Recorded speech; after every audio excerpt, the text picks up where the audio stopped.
Pada waktu itu Kaisar Agustus mengeluarkan suatu perintah, menyuruh mendaftarkan semua orang di seluruh dunia. Inilah pendaftaran yang pertama kali diadakan sewaktu Kirenius menjadi wali negeri di Syria. Maka pergilah semua orang mendaftarkan diri masing-masing di kotanya sendiri.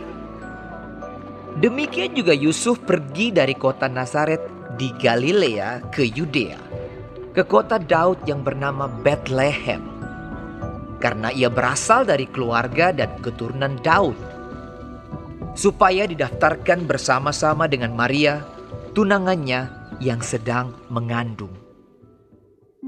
Ketika mereka di situ, tibalah waktunya bagi Maria untuk bersalin.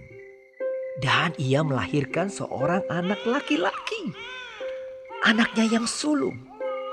Lalu dibungkusnya dengan lampin dan dibaringkannya di dalam palungan, karena tidak ada tempat bagi mereka di rumah penginapan. Di daerah itu ada gembala-gembala yang tinggal di padang menjaga kawanan ternak mereka pada waktu malam. Tiba-tiba berdirilah seorang malaikat Tuhan di dekat mereka, dan kemuliaan Tuhan bersinar meliputi mereka dan mereka sangat ketakutan. Lalu kata malaikat itu kepada mereka, "Jangan takut, sebab sesungguhnya aku memberitakan kepadamu kesukaan besar untuk seluruh bangsa. Hari ini telah lahir bagimu juru selamat, yaitu Kristus, Tuhan, di kota Daud. Dan inilah tandanya bagimu, kamu akan menjumpai seorang bayi dibungkus dengan lampin dan terbaring di dalam palungan." Dan tiba-tiba tampaklah bersama-sama dengan malaikat itu sejumlah besar bala tentara sorga yang memuji Allah. Katanya, "Kemuliaan bagi Allah di tempat yang tinggi, dan damai sejahtera di bumi, di antara manusia yang berkenan kepadanya."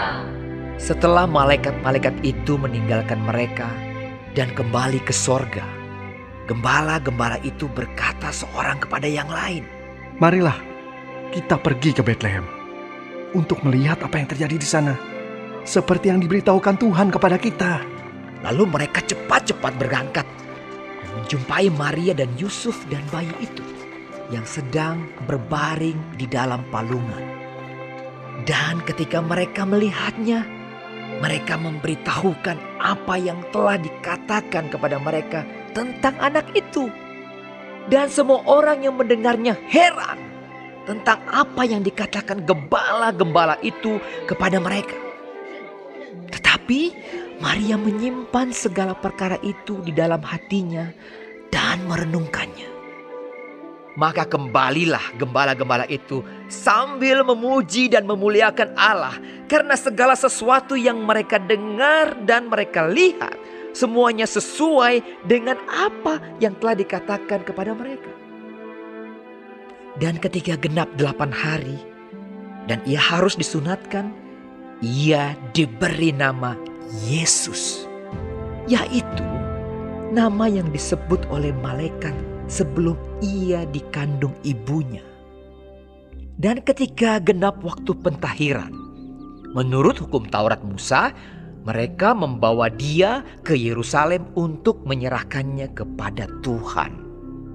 Seperti ada tertulis dalam hukum Tuhan, semua anak laki-laki sulung harus dikuduskan bagi Allah. Dan untuk mempersembahkan korban menurut apa yang difirmankan dalam hukum Tuhan, yaitu sepasang burung tekukur atau 2 ekor anak burung merpati. Adalah di Yerusalem seorang bernama Simeon.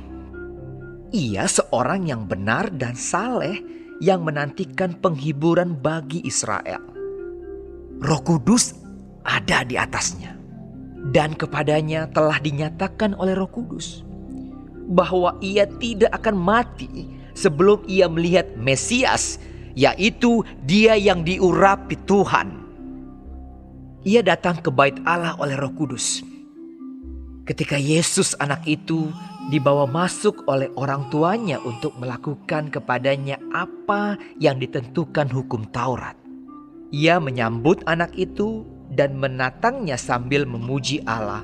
Katanya, "Sekarang Tuhan, biarkanlah hamba-Mu ini pergi dalam damai sejahtera, sesuai dengan firman-Mu, sebab mataku telah melihat keselamatan yang daripada-Mu, yang telah Engkau sediakan di hadapan segala bangsa, yaitu terang yang menjadi penyataan bagi bangsa-bangsa lain, dan menjadi kemuliaan bagi umat-Mu Israel." dan bapa serta ibunya amat heran akan segala apa yang dikatakan tentang dia. Lalu Simeon memberkati mereka dan berkata kepada Maria, ibu anak itu, "Sesungguhnya anak ini ditentukan untuk menjatuhkan atau membangkitkan banyak orang di Israel, dan untuk menjadi suatu tanda yang menimbulkan perbantahan, dan suatu pedang akan menembus jiwamu sendiri, supaya menjadi nyata pikiran hati banyak orang." Lagi pula di situ ada Hana, seorang nabi perempuan, anak Fanuel dari suku Asher. Ia sudah sangat lanjut umurnya. Sesudah kawin ia hidup 7 tahun lamanya bersama suaminya. Dan sekarang ia janda dan berumur 84 tahun. Ia tidak pernah meninggalkan bait Allah dan siang malam beribadah dengan berpuasa dan berdoa. Dan pada ketika itu juga datanglah ia ke situ dan mengucap syukur kepada Allah dan berbicara tentang anak itu kepada semua orang yang menantikan kelepasan untuk Yerusalem. Dan setelah selesai semua yang harus dilakukan menurut hukum Tuhan, kembalilah mereka ke kota kediamannya, yaitu kota Nazaret di Galilea.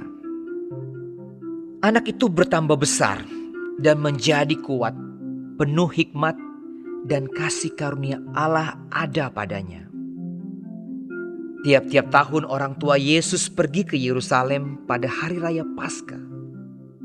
Ketika Yesus telah berumur 12 tahun, pergilah mereka ke Yerusalem seperti yang lazim pada hari raya itu. Sehabis hari-hari perayaan itu, ketika mereka berjalan pulang, tinggallah Yesus di Yerusalem tanpa diketahui orang tuanya. Karena mereka menyangka bahwa ia ada di antara orang-orang seperjalanan mereka. Berjalanlah mereka sehari perjalanan jauhnya, lalu mencari dia di antara kaum keluarga dan kenalan mereka. Karena mereka tidak menemukan dia, kembalilah mereka ke Yerusalem sambil terus mencari dia. Sesudah 3 hari mereka menemukan dia dalam bait Allah. Ia sedang duduk di tengah-tengah alim ulama sambil mendengarkan mereka dan mengajukan pertanyaan-pertanyaan kepada mereka. Dan semua orang yang mendengar dia sangat heran akan kecerdasannya dan segala jawab yang diberikannya. Dan ketika orang tuanya melihat dia, tercenganglah mereka. Lalu kata ibunya kepadanya, "Nak, mengapakah engkau berbuat demikian terhadap kami? Bapamu dan aku dengan cemas mencari engkau." Jawabnya kepada mereka, "Mengapa kamu mencari aku? Tidakkah kamu tahu bahwa aku harus berada di dalam rumah Bapakku?" tetapi mereka tidak mengerti apa yang dikatakannya kepada mereka. Lalu ia pulang bersama-sama mereka ke Nazaret, dan ia tetap hidup dalam asuhan mereka. Dan ibunya menyimpan semua perkara itu di dalam hatinya. Dan Yesus makin bertambah besar dan bertambah hikmatnya dan besarnya, dan makin dikasihi oleh Allah dan manusia.